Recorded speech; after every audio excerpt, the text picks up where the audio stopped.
Hello children, how are you? I hope you all are fit and fine. Well, I'm Satinder Kaur and today I'll be taking up lesson 3 of Democratic Politics for class 9. And the name of the lesson is Electoral Politics.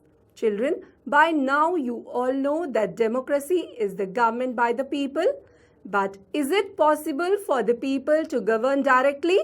No. So what do? They elect their representatives who govern on their behalf. Now, how are these representatives elected?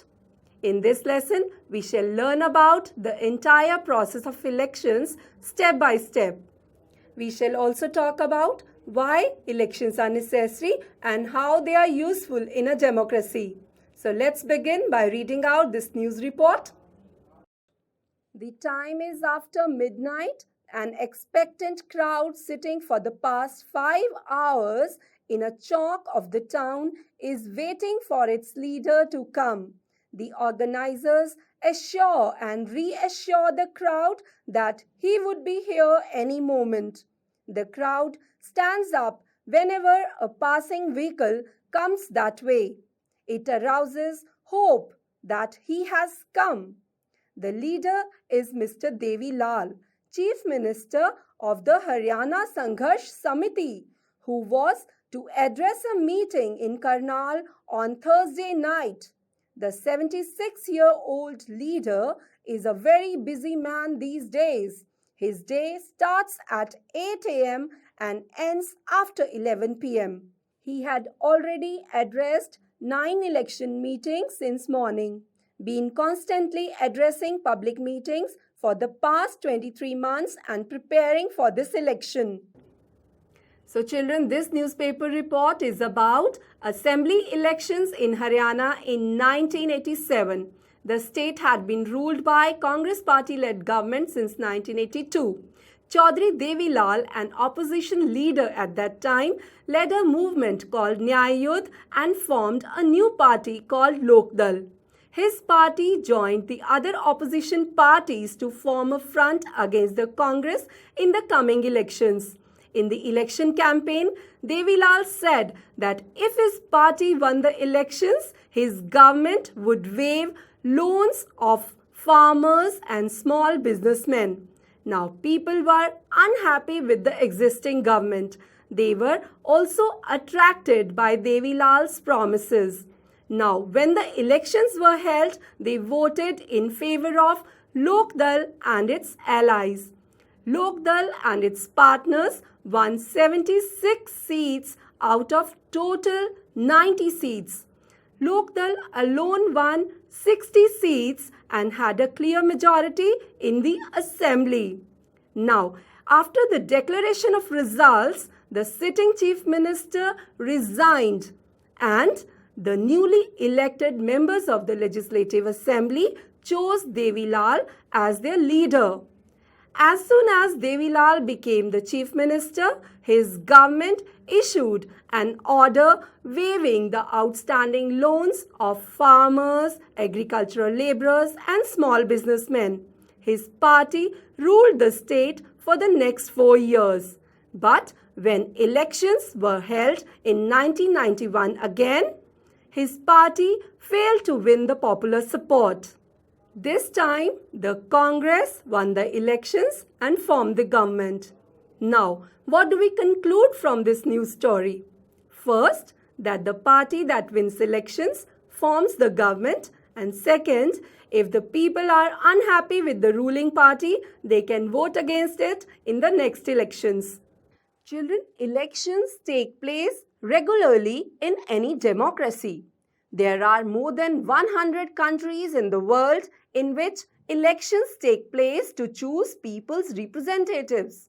Elections are also held in many countries that are not democratic. But why do we need elections? Let's try to imagine a democracy without elections. A rule of the people is possible without any elections if all the people can sit together every day and take all the decisions.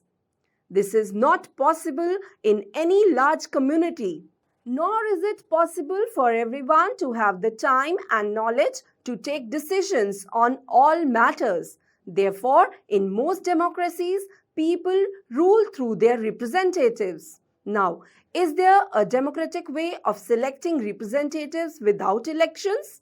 Let's think of a place where representatives are selected on the basis of age and experience, or a place where they are chosen on the basis of education or knowledge. There could be some difficulty in deciding on who is more experienced and knowledgeable. But let us say the people can resolve these difficulties. Clearly, such a place does not require elections. But can we call this place a democracy? How do we find out if the people like their representatives or not? How do we ensure that these representatives rule as per the wishes of the people? How to make sure that those who the people don't like do not remain their representatives? This requires a mechanism by which people can choose their representatives at regular intervals and change them if they wish to do so. This mechanism is called election. Therefore, elections are considered essential in our times for any representative democracy. In an election, the voters make many choices. First, they can choose who will make laws for them. Second, they can choose who will form the government and take major decisions. And third, they can choose the party whose policies will guide the government and lawmaking. Now, elections can be held in many ways. All democratic countries hold elections, but most non-democratic countries also hold some kind of elections. How do we distinguish democratic elections from any other elections? Let's talk about some minimum conditions of a democratic elections. First, everyone should be able to choose. This means that everyone should have one vote and every vote should have equal value. Second, there should be something to choose from. Parties and candidates should be free to contest elections and should offer some real choice to the voters. Third, the choice should be offered at regular intervals. Elections must be held regularly after every few years.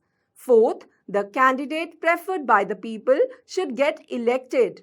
Fifth, elections should be conducted in a free and fair manner where people can choose as they really wish.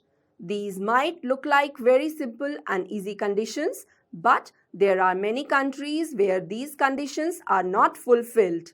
Now we shall apply these conditions to the elections held in our country to see if we can call these democratic elections. But before that, let's consider this question. Is it good to have political competition? Children, elections are all about political competition. If there is no competition, elections will become pointless. But is it good to have political competition? Clearly, an electoral competition has many demerits. It creates a sense of disunity and factionalism in every locality. You would have heard of people complaining of party politics in your locality. Different political parties and leaders often level allegations against one another. Parties and candidates often use dirty tricks to win the elections. Some people say that this pressure to win electoral fights does not allow sensible long-term policies to be formulated. Some good people who may wish to serve the country do not enter this arena. They do not like the idea of being dragged into unhealthy competition. Our constitution makers were aware of these problems, yet they opted for free competition in elections as the way to select our future leaders. They did so because this system works better in the long run. In an ideal world, all political leaders know what is good for the people and are motivated only by a desire to serve them. Political competition is not necessary in such an ideal world, but that is not what happens in real life. Political leaders all over the world, like all other professionals, are motivated by a desire to advance their political careers. They want to remain in power or get power and positions for themselves. They may wish to serve the people as well, but it is risky to depend entirely on their sense of duty. Besides, even when they wish to serve the people, they may not know what is required to do so, or their ideas may not match what the people really want. How do we deal with this real life situation? One way is to try and improve the knowledge and character of political leaders. The other and the more realistic way is to set up a system where political leaders are rewarded for serving the people and punished for not doing so. Who decides this reward or punishment? The simple answer is the people. That is what electoral competition does. Regular electoral competition provides incentives to political parties and leaders. They know that if they raise issues that people want to be raised, their popularity and chances of victory will increase in the next elections. But if they fail to satisfy the voters with their work, they will not be able to win again. So, if a political party is motivated only by desire to be in power, even then it will be forced to serve the people. This is a bit like the way market works. Even if a shopkeeper is interested only in his profit, he is forced to give good service to the customers. If he does not, the customer will go to some other shop. Similarly, political competition may cause divisions and some ugliness, but it finally helps to force political parties and leaders to serve the people. Now let's move ahead and see, are Indian elections democratic? To answer this question, let's take a look at how elections are held in India. Lok Sabha and Vidhan Sabha assembly elections are held regularly after every 5 years. After 5 years, the term of all the elected representatives comes to an end. The Lok Sabha or Vidhan Sabha stands dissolved. Elections are held in all constituencies at the same time, either on the same day or within a few days. This is called a general election. Sometimes election is held only for one constituency to fill the vacancy caused by death or resignation of a member. This is called a by-election. However, in this lesson we shall focus on general elections. Now let's start with electoral constituencies. Children, you read about the people of Haryana electing 90 MLAs. You may have wondered how they did that. Did every person in Haryana vote for all the 90 MLAs? You know, children, that this is not the case. In our country, we follow an area-based system of representation. The country is divided into different areas for purpose of elections. These areas are called electoral constituencies. The voters who live in an area elect one representative. For Lok Sabha elections, the country is divided into 543 constituencies. The representative elected from each constituency is called a member of parliament or an MP. One of the features of a democratic elections is that every vote should have equal vote. That is why our constitution requires that each constituency should have a roughly equal population living within it. Similarly, each state is divided into a specific number of assembly constituencies. In this case, the elected representative is called the member of the Legislative Assembly or an MLA. Each parliamentary constituency has within it several assembly constituencies. The same principle applies for panchayat and municipal elections. Each village or town is divided into several wards that are like constituencies. Each ward elects one member of the village or the urban local body. Sometimes these constituencies are counted as seats, for each constituency represents one seat in the assembly. When we say that Lok Dal won 60 seats in Haryana, It means that candidates of Lok Dal won in 60 assembly constituencies in the state, and thus Lok Dal had 60 MLAs in the state assembly. There are reserved constituencies too. Our constitution entitles every citizen to elect his or her representative and to be elected as a representative. The constitution makers, however, were worried that in an open electoral competition, certain weaker sections may not stand a good chance to get elected to the Lok Sabha and the state legislative assemblies. If that happens, our parliament and assemblies would be deprived of the voice of a significant section of our population. That would make our democracy less representative and less democratic. So, the makers of our constitution thought of a special system of reserved constituencies for the weaker sections. Some constituencies are reserved for people who belong to the scheduled castes and scheduled tribes. In a SC reserved constituency, only someone who belongs to the scheduled caste can stand for elections. Similarly, only those belonging to the scheduled tribes can contest election from a constituency reserved for STs. Currently, in the Lok Sabha, 84 seats are reserved for the scheduled castes and 47 for the scheduled tribes. This number is in proportion to their share in the total population. Thus, the reserved seats for SC and ST do not take away the legitimate share of any other social group. This system of reservation was extended later to other weaker sections at the district and local level. In many states, seats in rural and urban local bodies, that is panchayats and municipalities and corporations, are now reserved for other backward classes as well. However, the proportion of seats reserved varies from state to state. Similarly, 1/3 of the seats are reserved in rural and urban local bodies for women candidates. Now look at this map, children. It shows state-wise Lok Sabha constituencies in our country.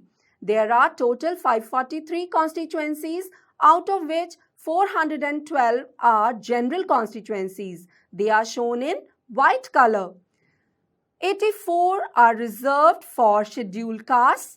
They are shown in red color. 47 constituencies are reserved for scheduled tribes.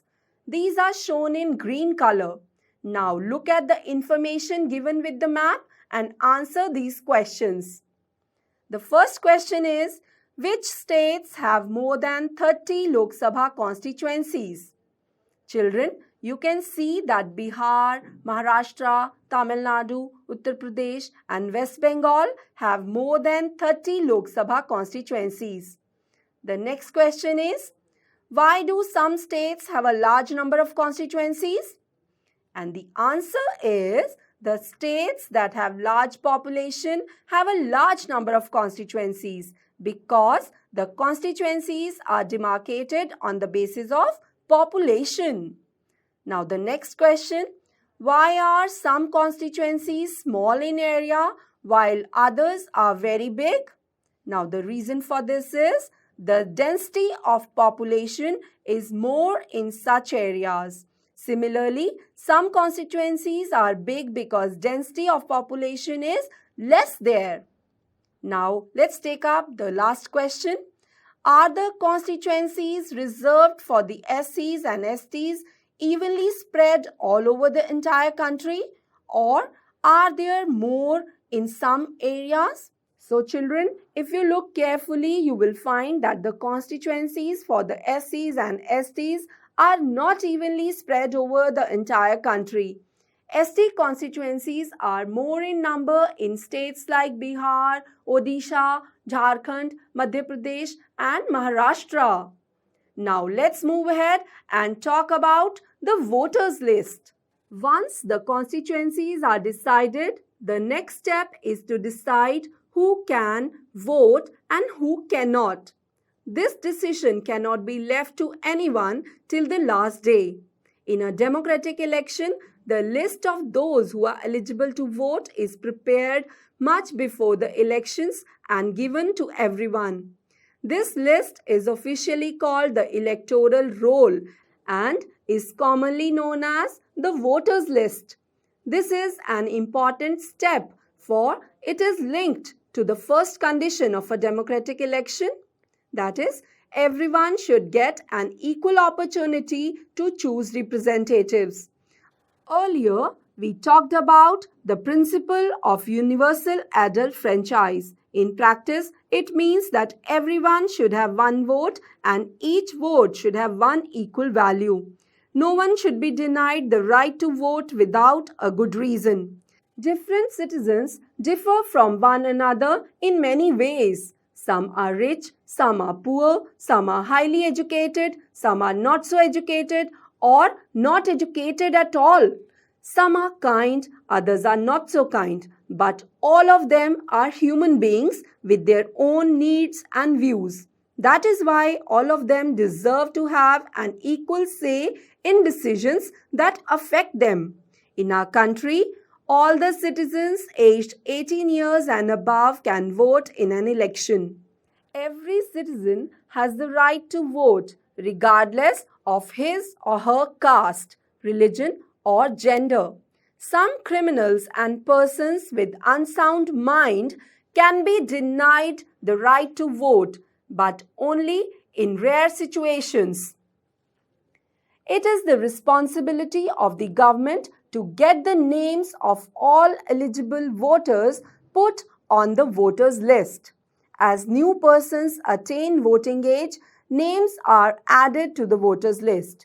Names of those who move out of a place or those who are dead are deleted.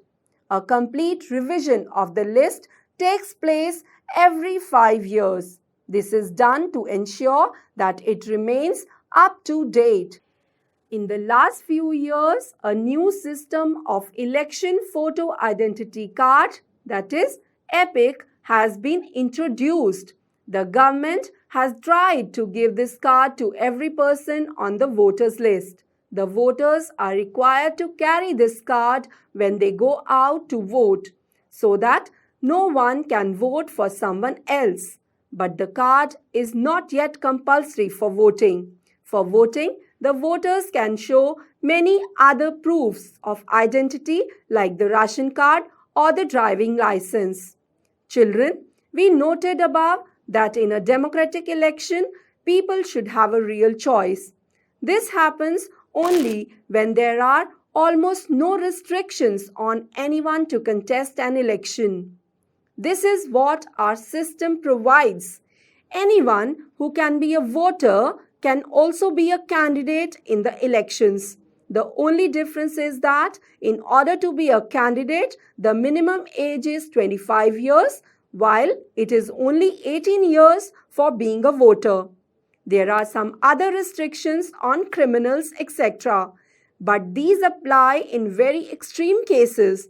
Political parties nominate their candidates who get the party symbol and support.